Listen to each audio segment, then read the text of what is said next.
সময়ের সাথে সাথে হয়তো মানুষ বুড়ো হয়ে যায়, কিন্তু আমাদের মনগুলো কখনোই কিন্তু বুড়ো হয় না বন্ধুরা। আর যত সময় যায়, বয়স হয়ে যায়, তত কিন্তু মন কিন্তু শিশুদের মতো হয়ে যায়।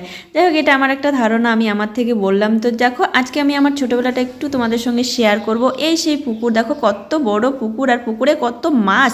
দেখে তোমরা হয়তো ক্যামেরায় ঠিকমতো বুঝতে পারছো না বন্ধুরা। একটু আগে কাকু খাওয়া দিছে, আর এখন চুন ছড়াচ্ছে, কারণ জলটা যাতে পরিষ্কার থাকে। আর দেখো মাছের খাওয়া দিছে, দেখে সব মাছ একদম সাইডে চলে এসেছে।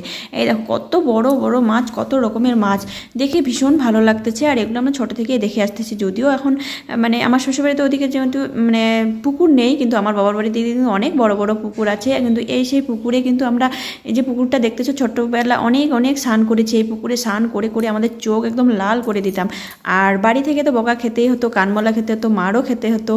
তো যাই হোক, একবার যদি আমরা দুপুরবেলা স্নান করতে নামতাম বাচ্চারা সবাই মিলে, তখন কিন্তু আর পুকুর থেকে নামার একদমই মানে ইচ্ছে করতো না। যাই হোক, বাড়ি থেকে লাঠি নিয়ে আসতো ঠাকুমারা, কারণ আমাদেরকে পুকুর থেকে ওঠানোর জন্য। আর যখন বৃষ্টি পড়তো, বৃষ্টিতে পুকুরে স্নান করার মজাই কিন্তু আলাদা। ভীষণ পরিমাণে এই দিনগুলো আমার মনে পড়ে, এনজয় করেছি ছোটোবেলা আমরা, কিন্তু এখন কিন্তু মনে পড়ে। তো যাই হোক, কি আর করবো, পুকুরটা দেখে আমি লোভ সামলাতে পারলাম না, পুকুরে ঝাঁপ দিয়ে নেমে পড়লাম একটু স্নান করবো বলে গা ভাসিয়ে।